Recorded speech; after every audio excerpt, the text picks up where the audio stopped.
Louise, The Adventures of a Chicken by Kate DiCamillo. Illustrated by Harry Bliss. Chapter 1. Louise at Sea. Louise longed for adventure. She left the hen house and went to sea, where the water was deep and dark. Louise stood alone on the deck of the ship and let the wind ruffle her feathers. The sailors spoke a language she did not understand. Just as she was thinking that the sea was not quite the adventurous place she had imagined it would be, a pirate ship appeared on the horizon. Pirates! Louise watched the black-sailed ship draw near. Her heart beat fast within her feathered breast. Here at last was true adventure.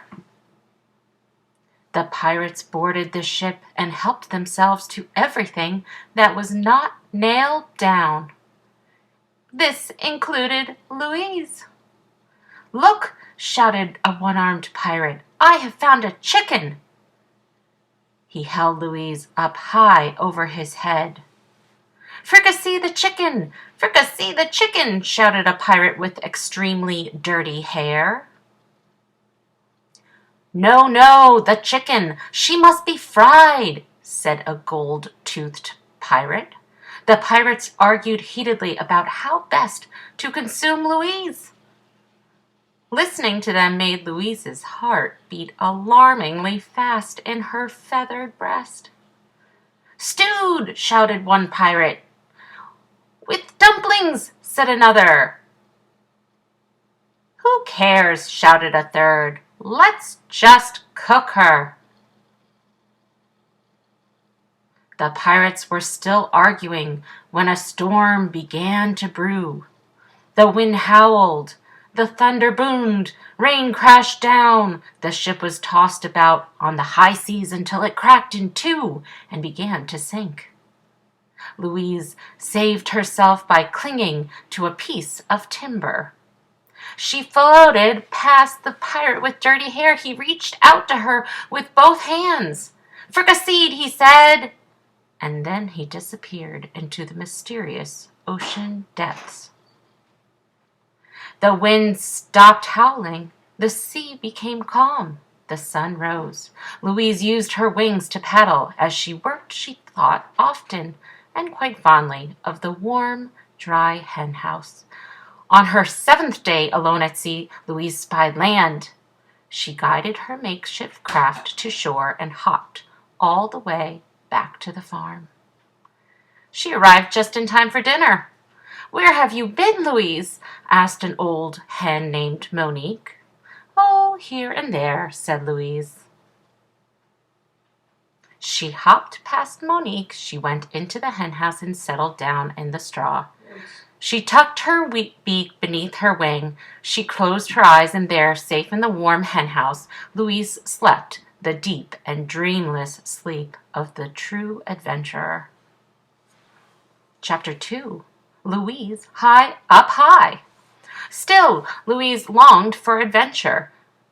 When the circus came to town, Louise left the hen house and followed the bright lights and loud music. She ended up in the line for auditions.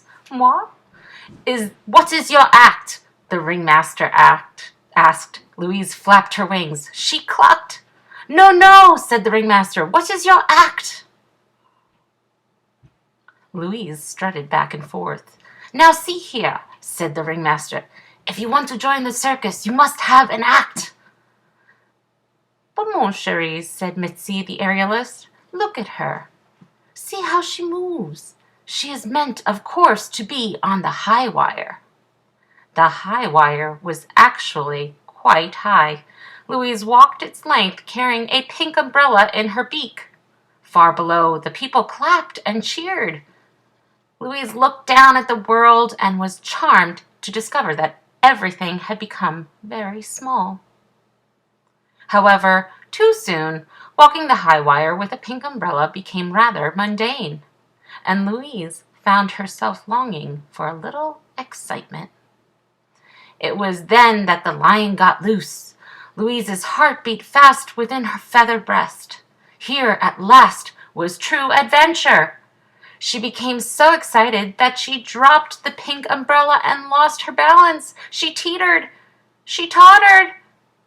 She fell. The lion positioned himself carefully. He smacked his lips. He opened his mouth. Louise flapped her wings, and at the last minute, she managed to rise out of the reach of the lion's jaws. The lion roared.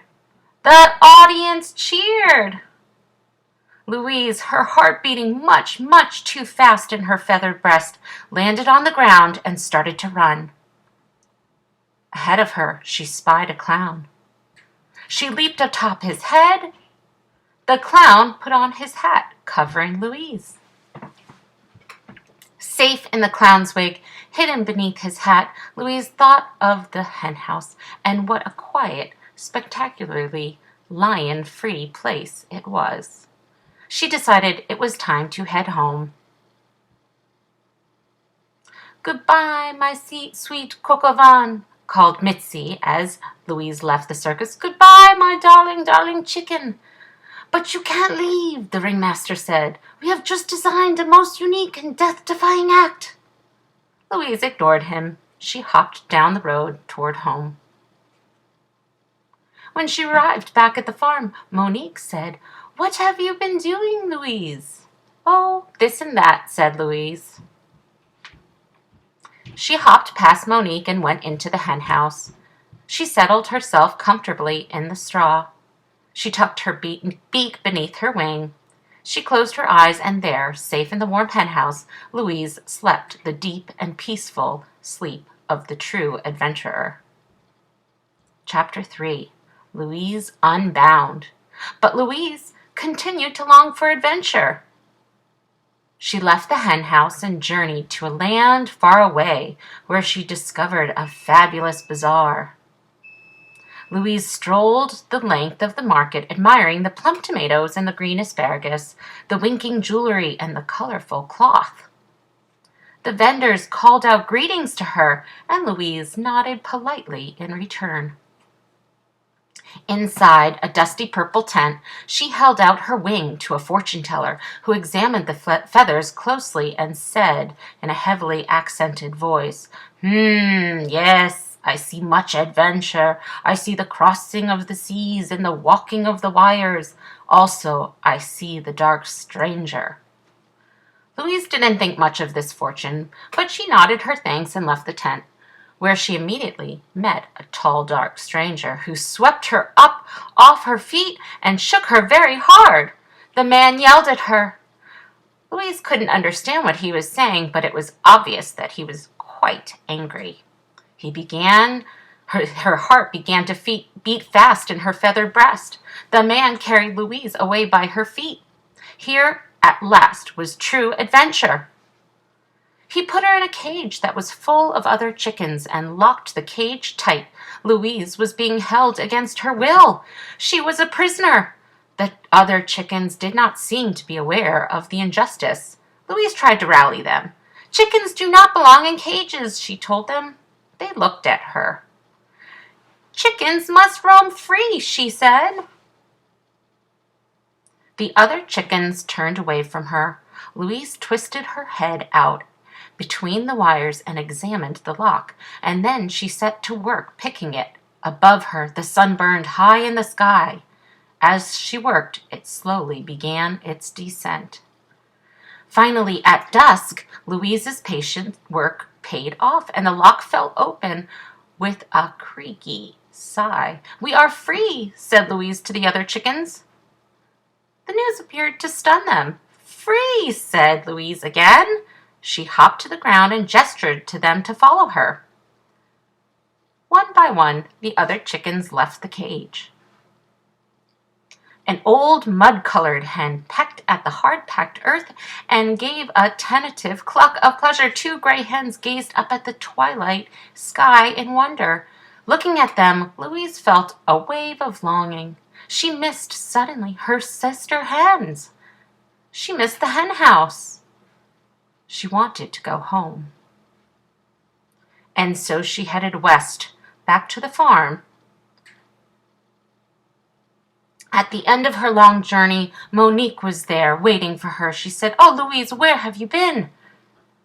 And Louise looked at Monique and said, "I will tell you."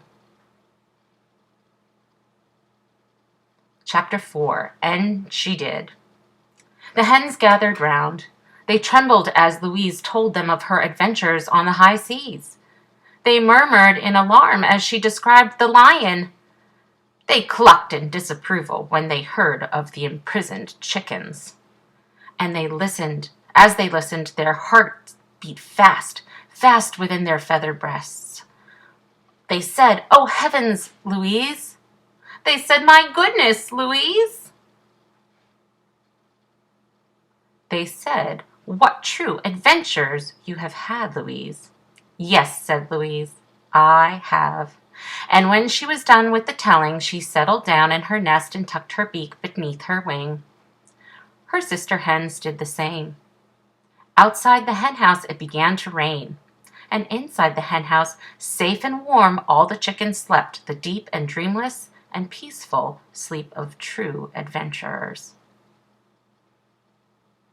The end.